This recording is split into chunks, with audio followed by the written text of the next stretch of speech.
Morning, everybody. Happy Monday. Happy Monday after a holiday for many of us. If your Monday was anything like mine, it was a little chaotic this morning. And definitely feeling the chaos and the hustle and the bustle and just the overwhelm of what the holiday season can bring to us, right?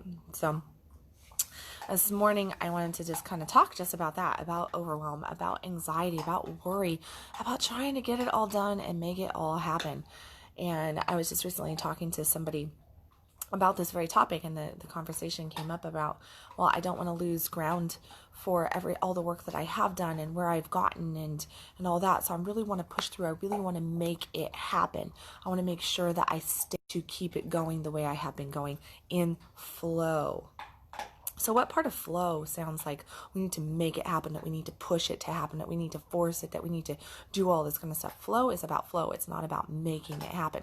The way we make it happen in flow is to just get into that feel-good state, to feel good about where we're at right now, because right now is all we ever have. Now, those are words that many of us say. We all, understand it. Okay.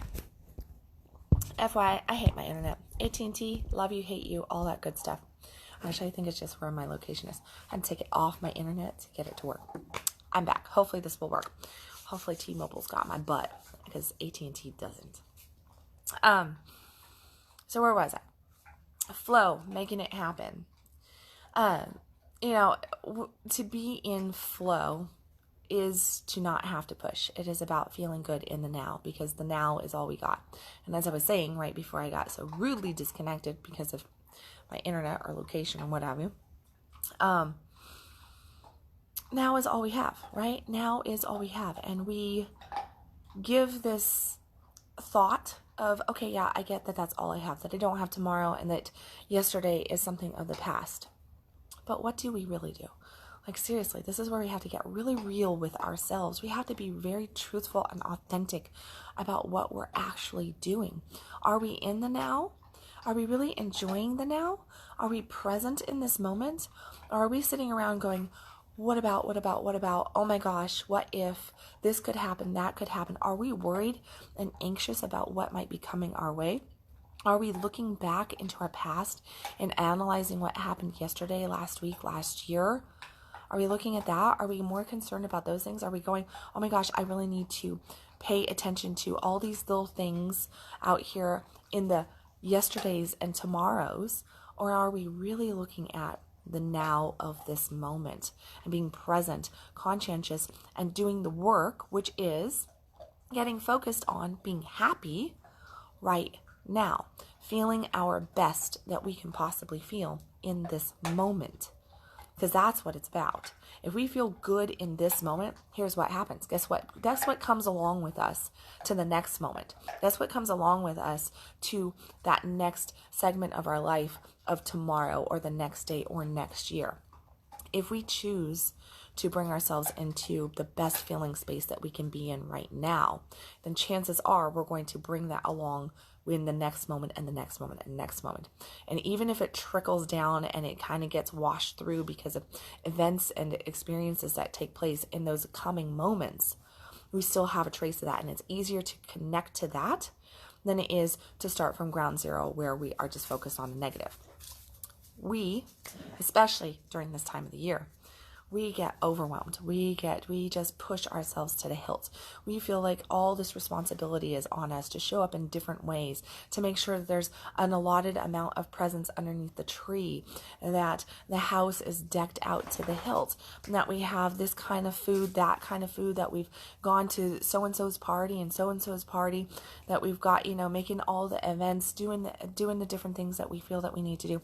We're overcommitting ourselves and we're letting ourselves down in so many different ways because we're overcommitting.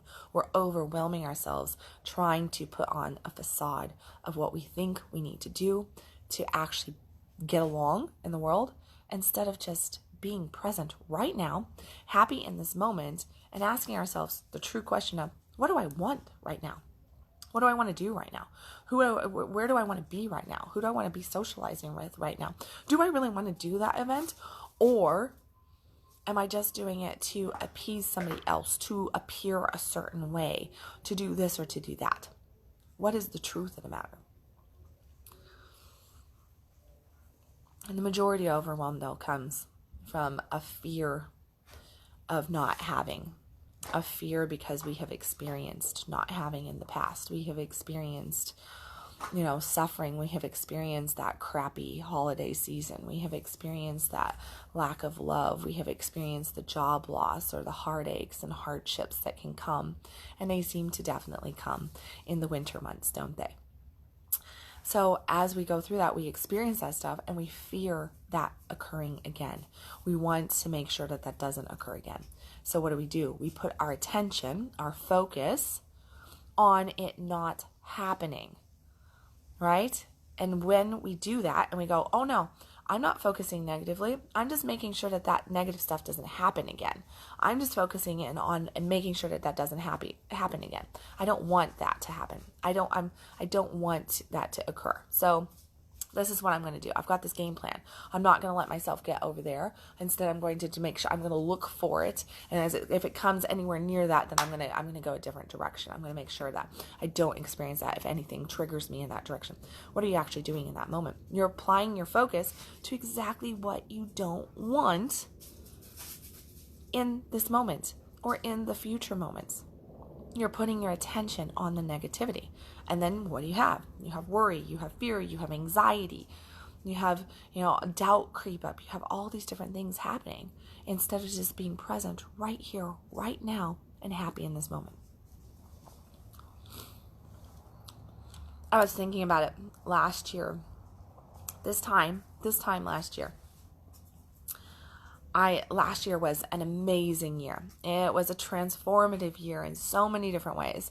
My life completely shifted gears, flipped upside down in what felt like not a good way at first, but turned out to be this amazing blessing of growth and empowerment and giving me exactly what I actually have wanted for a long time in my life.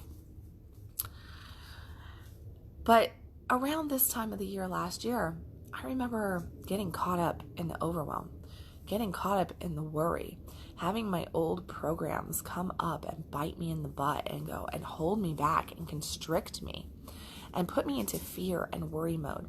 I felt myself constricting. I remember that very, very clearly. I felt all this constriction in my being of holding back and focusing as hard as I tried to not focus on the negative, on the fear of the not having, of the not being able to accomplish or to do.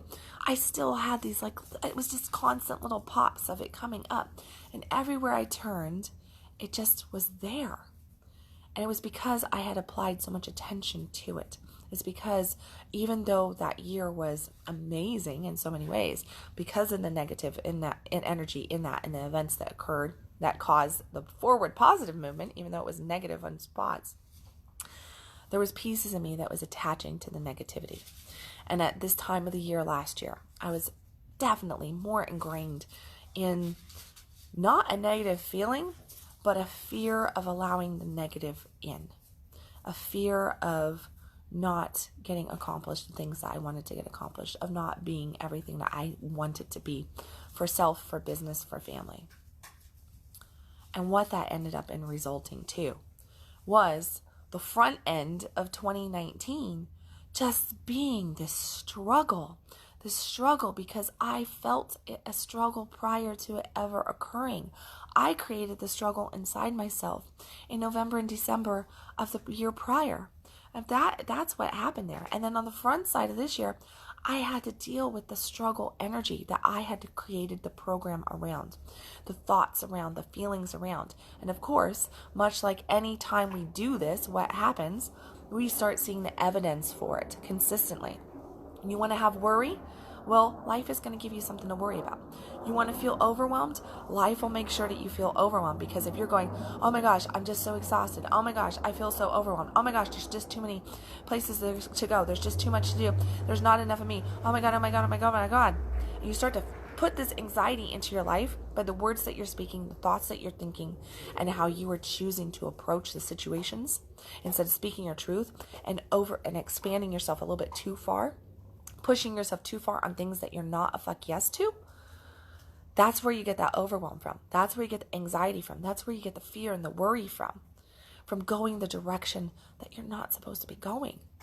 And I was guilty of it last year, and I was blind to it. I was blind to it in the moment. Now, fast forward, here we are. And I look back and I go, wow, we're this year, oh my goodness, this year reminds me of the beginning of 2018 when it was just ease. There was so much ease. There was no tension to it. There was just a feeling of, yes, this feels good. This feels exciting. This feels really magical here. It doesn't feel like I have to really push for anything. Things are just kind of coming in and really absorbing that. That's what's going on right now for me. But I've done my work. For the last 7-8 months, I've been really trying to kick my own ass on releasing all those old programs from probably a decade plus ago that decided to rise up in the midst of the turbulence of transformation, because that's what last year was. It was transformation. So if you have gone through a year, as I've heard some people say, wow, 2019, when can this year be over? And I know there were people saying that in 2018, but I've heard it a lot this year. I've heard a lot of people go, wow, have I ever been through the gamut of changes this year? Have I ever been pushed? I'm really meeting a new version of myself. I'm really seeing the people in my life differently. I'm changing relationships, friends, family, lovers. I'm changing locations. I'm changing jobs. I'm thinking differently about my body, around spirit, around growth, about my money, about everything. I'm noticing all this new stuff. That means that you're in the middle of transformation.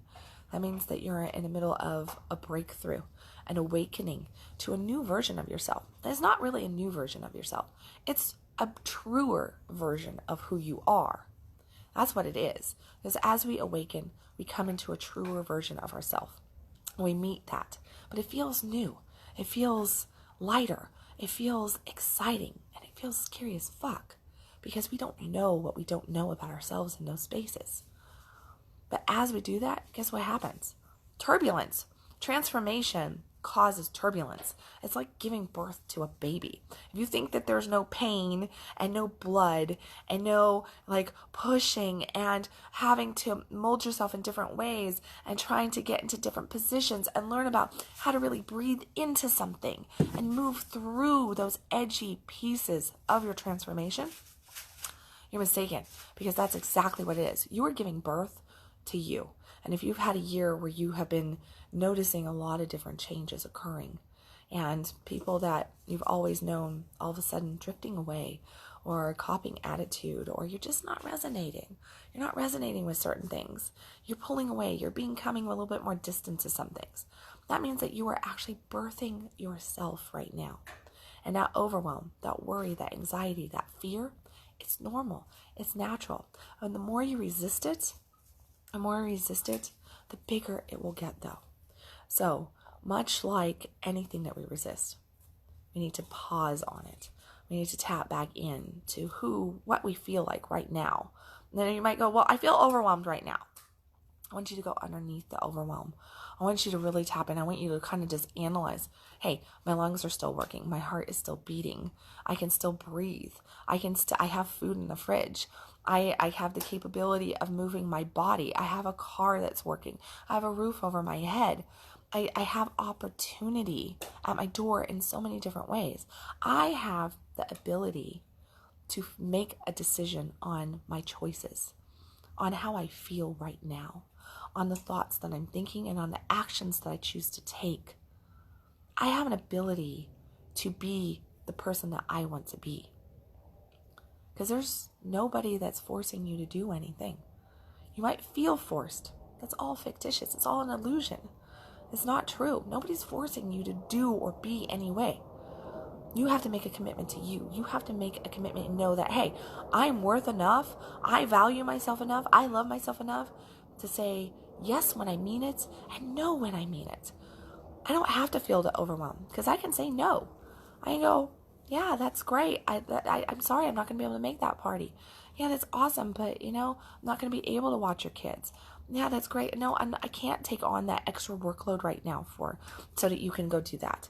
I need this. Here's where I'm at. Self-care. Self-care on it. Breathing into who you are. Learning your yeses and your no. And I know that I'm simplifying this because I'm on Conscious Coffee. I have to simplify it, right? That's what coaching's for. That's what that one-on-one shit is for, is to go in deep dive and to help you really process through and really clear it out and understand how can I get more into my fuck yes, how can I get more into my fuck no and be okay with it and just present this real raw version of myself and not necessarily need approval from somebody else to feel fulfilled, happy, joy, connection, love. All of that stuff is inside of us. All of it is inside of us. If we're looking outside, then that's going to cause what? More worry, more fear, more anxiety, more overwhelm. It's detaching us from our truth. And that's why we feel that detachment from others, because we're not connected. We're not aligned to who we are. But when we're aligned to who we are, then we are solid and we can move forward in a very strong, confident fashion because we know what is right for us and we're comfortable stating it. And guess what happens to overwhelm and anxiety and fear and doubt? Does it still come up? Oh, fuck yeah. Yeah. We're all human. It comes up. But it's like this. It doesn't hang out for a week, a month, 2 months, your lifetime. It just goes, ooh, feeling a little overwhelmed. That means that I'm not speaking my truth someplace. That means that I'm being pushed to make some decisions. I'm being pushed. My soul is saying, hey, you're out of alignment right now. Out of alignment. You're feeling a little fear. You're feeling anxiety. You're feeling overwhelmed. That means you're out of alignment to your truth. You're not speaking your truth right now. You're not doing what you need to do to be you. Because when we're us, there is no reason to be overwhelmed. There is no reason to be fearful, to be anxious, to doubt. We have strength. We have confidence. We step forward in that. So I ask you today to look at your holiday season.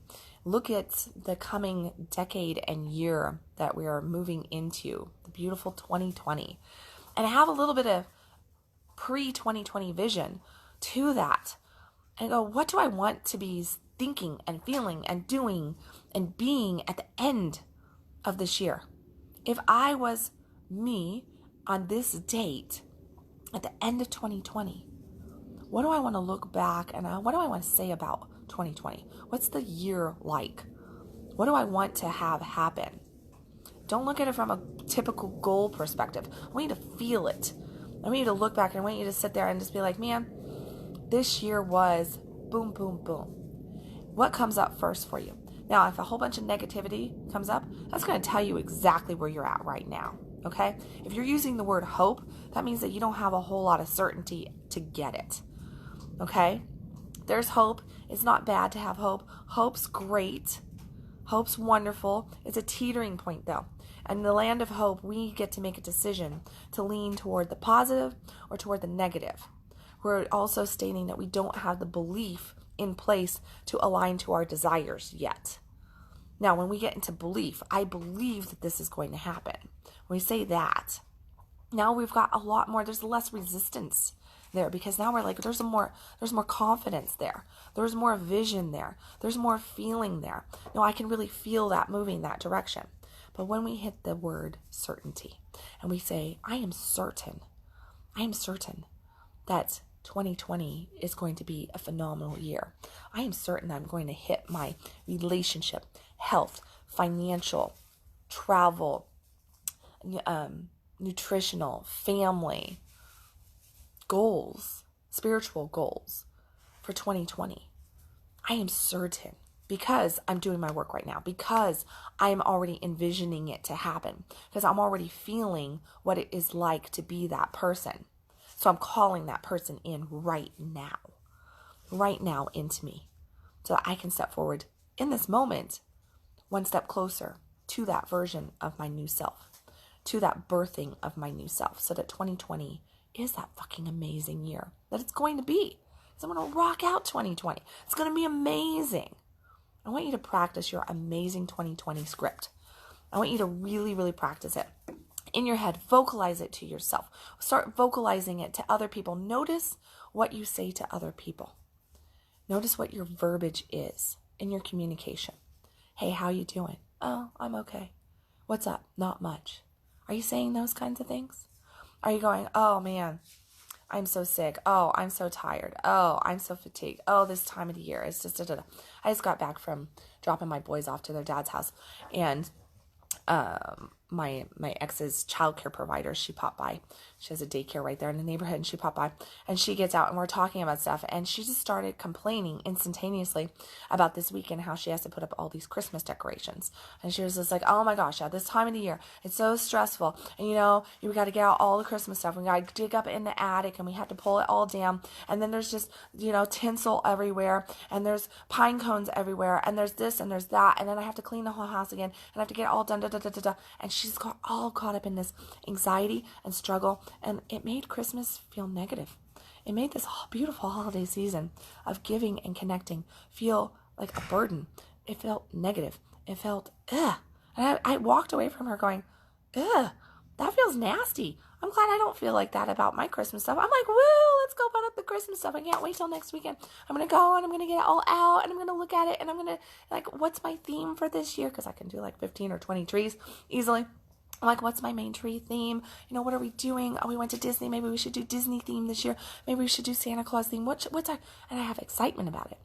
So I ask you to look at what is your verbiage to other people about this time of the year, about your life, about where you're at, about your feeling, about anything. What are you putting out there? Because that is what you're going to get. You're vocalizing it because that's what you're thinking. That's what you're feeling. So that's what you're putting out.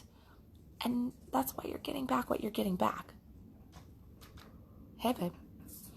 So, look at that. What is the verbiage? What do you want for 2020?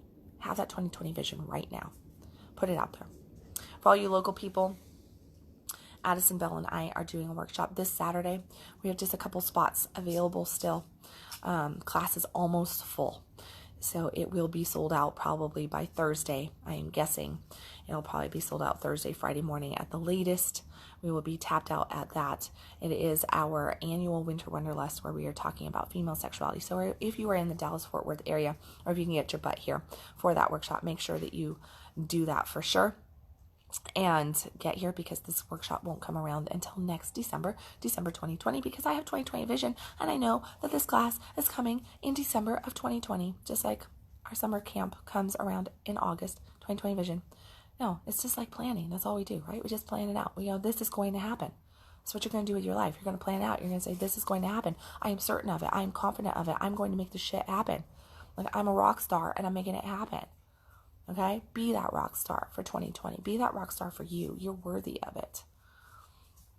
And outside of workshops and all that good stuff, is that we got some amazing workshops coming up. You're going to see my 12 days of Christmas kick-ass special coming out here. And I don't want you to be a dumbass and pass it up. So make sure that you get on that. Take advantage of it, because I think I went crazy. Maybe I drank one too many hot toddies or too much eggnog over the week. But I packaged up a whole bunch of amazing content, and I am basically just giving it away. It's going to come out at 80% off, and it's just going to be available for 12 days. So this is the pre-announcement for the 12 days of Christmas special that you're going to be seeing come out very, very soon. And I've got something for all you goddess babes out there, something for you amazing men who want to be even more amazing, and I've got something for all you entrepreneurs who just want to really own 2020, okay? So that's all coming your guys' direction. If you want the one-on-one though, outside of all that other amazing shit that I just said, if you want the one-on-one, reach out to me in the comment section, text, email, Facebook message, however. And as always, hit the freaking share button, share this message. Let's get it out there. Let's help other people have an amazing 2020 and kick ass this coming year and this winter, and not be so damn overwhelmed and frustrated and worrisome, because it is a season of joy. It is a season of love, of connection. It's not about how many gifts are underneath the tree. It's not about the money spent. It's not about how many parties you've gone to. or what is going on in that way, but it's about really truly being in love with you and the version of you that you are calling in, that you are right now. So tap into that and help others do the same. Hit the share button. If you're catching this on a replay, let me know in the comments section. And as always, stop existing, start living, and I will see you tomorrow on another Conscious Coffee.